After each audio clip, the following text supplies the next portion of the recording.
जैसा कि last episode में हमने देखा कि श्रेक स्कूल और फ्रेंजी बैटल टीम के बीच फाइट शुरू हो गई थी। अब दोनों एक दूसरे पर अपने अपने तरीके से हमला करते हैं, लेकिन फ्रेंजी बैटल टीम निंगरोंग और ऑस्कर पर ज्यादा ध्यान देते हैं। वो ऑस्कर और निंगरोंग को पहले घायल कर देना चाहते थे क्योंकि वो पीछे रहकर इनको पावर प्रोवाइड कर रहे थे। अब फ्रेंजी बैटल टीम ऑस्कर को नुकसान पहुंचाने की कोशिश करते हैं, लेकिन तभी टैंग शैंग उन्हें ब्लू सिल्वर प्लांट की मदद से रोक लेता है और अब सभी में बहुत फाइट होती है। लेकिन तभी टैंग शैंग को याद आता है कि ग्रैंड मास्टर ने कल हमें समझाया था कि हमें फ्रेंजी बैटल टीम में जो असिस्टेंस ब्रांच के लोग हैं उन पर अटैक करना है, क्योंकि इस टीम में जो असिस्टेड ब्रांच का वॉरियर है वो मिलेनियम रैंक पर है, यानी वो पीछे से उनकी स्ट्रेंथ को कई ज्यादा गुना बढ़ा देगा।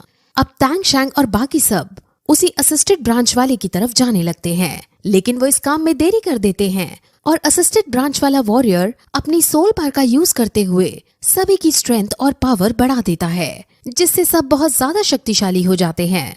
अब वो सब श्रेक स्कूल को पीट सकते हैं, इसलिए टैंग शैंग ऑस्कर के फ्लाइंग सॉसेज का यूज करके ऊपर उड़ने लगता है। अब श्रेक स्कूल ऊपर उड़ने लगता है ताकि वो फ्रेंजी बैटल टीम के हमले से बच सके, लेकिन अभी भी वो उन पर पत्थर और जाला फेंककर अटैक कर रहे होते हैं। असल में आसमान में उड़कर टैंग शैंग असिस्टेड ब्रांच वाले की सोल पावर खत्म होने का वेट कर रहा है, क्योंकि उसके खत्म होने के बाद ही टैंग शैंग और बाकी सब इनको हरा पाएंगे। लेकिन उनकी सोल पावर बहुत देर बाद खत्म होने वाली है और इस बीच फ्रेंजी स्कूल के बच्चे आसमान में उड़ रहे सब बच्चों को घायल कर देते हैं और अब सिर्फ टैंग शैंग बचता है। अब फ्लाइंग सॉसेज की पावर भी खत्म हो गई थी और अब सब नीचे आ जाते हैं। अब टैंग शैंग जो कि अकेला हो चुका है, उसे फ्रेंजी बैटल टीम के साथ फाइट करनी है। लेकिन खुशी की बात यह है कि फ्रेंजी बैटल टीम के पास जो असिस्टेड ब्रांच का वॉरियर है उसकी सोल पावर अब ड्रेन यानी खाली हो चुकी है। लेकिन फिर भी अभी भी फ्रेंजी बैटल टीम को फुल कॉन्फिडेंस था, क्योंकि अब उन्हें सिर्फ टैंग शैंग को हराना था। वो 6 बच्चे थे और टैंग शैंग अकेला, लेकिन उन्हें ये नहीं पता था कि टैंग शैंग कितना ताकतवर है। इसलिए जब एक स्पाइडर गर्ल उस पर वेब फेंकने की कोशिश करती है तो टैंग शैंग उसके वेब में नहीं फंसता, लेकिन वो स्पाइडर गर्ल खुद उसके वेब में फंस जाती है, क्योंकि उसकी खुद की थर्ड स्पिरिट रिंग स्पाइडर की है। अब सब लोग ये देखकर टैंग शैंग को चीयर करने लगते हैं, लेकिन टैंग शैंग उन्हें चुप कराता है, क्योंकि अभी तो टैंग शैंग को और भी कुछ करना बाकी था। अब टैंग शैंग बाकी जो 6 वॉरियर बच्चे हैं उनको अपने सिल्वर प्लांट से पकड़ता है और सभी को एक बारी में घायल कर देता है और टैंग शैंग जीत जाता है। और अब पहले से ज्यादा ऑडियंस तेज साउंड करते हुए टैंग शैंग को चीयर करती है और इस तरह से श्रेक स्कूल जीत जाता है। अब सब बहुत खुश होते हैं। अब सभी रूम में आते हैं जहां ग्रैंड मास्टर उनकी तारीफ करता है और सभी बहुत खुश होते हैं, जिसके बाद अब ग्रैंड मास्टर उन्हें आज रेस्ट करने को कहता है, क्योंकि अब कल से उन्हें और 2 लड़ाई लड़नी है। अब तीनों टीचर बाहर चले जाते हैं और आपस में मस्ती मजाक करते हैं।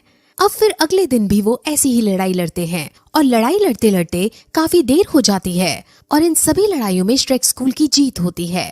टैंग शैंग की टीम का नाम अब पूरे शहर में फेमस हो जाता है और शहर के छोटे छोटे बच्चे तो श्रेक 7 डेविल्स का मास्क पहनने लगते हैं। श्रेक 7 डेविल्स 27 मैच लगातार बिना हारे जीती थी, जिस वजह से उसका नाम अब बहुत बढ़ चुका था। और अब फिर एक दिन ग्रैंड मास्टर अगले दिन की फाइट के लिए रजिस्ट्रेशन कराने जाता है और वहाँ जब वो रजिस्ट्रेशन करा रहा होता है, वहाँ सोल एरिना का हेड उससे मिलने आता है और उसके सामने अपनी एक बात रखता है। वो ग्रैंड मास्टर को बताता है कि दूसरे शहर के सोल एरिना से हमारे यहाँ सिल्वर रैंक के योद्धा लड़ने आ रहे हैं और हमारे सोल एरिना में कोई सिल्वर बैच की टीम नहीं है जो उन्हें हरा सके। हमारे में तो कोई ऐसी भी टीम नहीं है जो उनके सामने 5 मिनट भी टिक पाए। इसलिए मैं चाहता हूँ कि आप श्रेक 7 डेविल्स को उनके साथ लड़ाओ। अब ग्रैंड मास्टर पहले तो मना कर देता है, क्योंकि श्रेक 7 डेविल्स सिल्वर बैच के साथ लड़ेंगे, ये थोड़ा ज्यादा हो जाएगा। लेकिन सोल एरिना का ओनर उन्हें समझाता है कि उनकी फाइटिंग स्किल्स को देखकर कोई भी बता सकता है कि वो सिल्वर बैच के केपेबल हैं और सिल्वर बैच भी उन्हें 1-2 दिन में मिलने ही वाला है और अगर वो इस मैच को लड़ेंगे तो उन्हें सोल एरिना की तरफ से 10,000 सोने के सिक्के दिए जाएंगे। अब ये सुनकर ग्रैंड मास्टर एग्री कर लेता है और अब ओपोनेंट टीम की डिटेल्स लेकर वहाँ से चला जाता है। अब वो फिर रूम में आता है और सबको ये बात बताता है और कहता है कि जो 10,000 सोने के सिक्के आएंगे उनमें से सब 1,000 रखेंगे और जो 3,000 सोने के सिक्के होंगे उन्हें स्कूल की प्रोग्रेस में लगाया जाएगा, जिस पर सब एग्री कर लेते हैं। और अब वो ओपोनेंट टीम के टीम मेंबर्स के बारे में डिस्कस करते हैं। इनका अब बहुत लंबा डिस्कशन चलता है जिसमें ये अलग अलग ओपोनेंट को 1 बाय 1 डिस्कस करते हैं। अब उन्होंने क्या डिस्कस किया वो आपको मैच के दौरान समझाएंगे, क्योंकि अभी समझाने पर आपको सब कॉम्प्लेक्स लगने लगेगा और सब सर के ऊपर से जाएगा। तो अब सब तरह की प्लानिंग करने के बाद तांग शैंग अपने टीम मेंबर्स को मोटिवेट करता है और कहता है कि हमने 27 मैच लगातार जीते हैं, जिस वजह से हम ये मैच भी जीतेंगे और अपने स्कूल का नाम रोशन करेंगे। अब सब बहुत मोटिवेट हो जाते हैं और सब साथ में एक दूसरे को चीयर करते हैं। जिस टीम से उनकी लड़ाई होने वाली है उसका नाम एम्परर बैटल टीम है। वो बहुत ज्यादा शक्तिशाली टीम है। अब हमें इस टीम को दिखाते हैं जिसके पास अब उस टीम का लीडर आता है और वो उन्हें श्रेक 7 डेविल्स की सारी डिटेल्स बताता है और उन डिटेल्स को पढ़कर उन्हें भी समझ आ जाता है कि कल का मैच उनके लिए आसान नहीं होने वाला है। अब फिर अगले दिन मैच शुरू किया जाता है और इस बार सोल एरिना पहले से बड़ा डिसाइड किया जाता है और आज के मैच को देखने के लिए 20,000 ऑडियंस आए हुए थे, क्योंकि अब ये मैच बहुत ज्यादा बड़े लेवल पर होने वाला है। अब सब एक एक करके हीरोइक स्टाइल में रिंग के अंदर एंट्री मारते हैं और एक दूसरे की तरफ आगे बढ़ने लगते हैं। अब दीन ओपोनेंट टीम के लीडर को देखता है और वो उसे जाना पहचाना लगता है, जिस पर जब ग्रैंड मास्टर उससे इसके बारे में पूछता है तो दीन मैच के बाद उसके बारे में बताने का कहते हैं। अब रिंग के अंदर सब अपनी अपनी स्पिरिट सोल बाहर निकालते हैं और ये सीन देखने में बहुत ज्यादा अच्छा लगता है। जिसके बाद हम ओपोनेंट टीम के लीडर को देखते हैं जिसके पास ब्लू लाइटनिंग टी-रेक्स की सोल रिंग थी और ये बहुत ज्यादा स्ट्रॉन्ग पार है।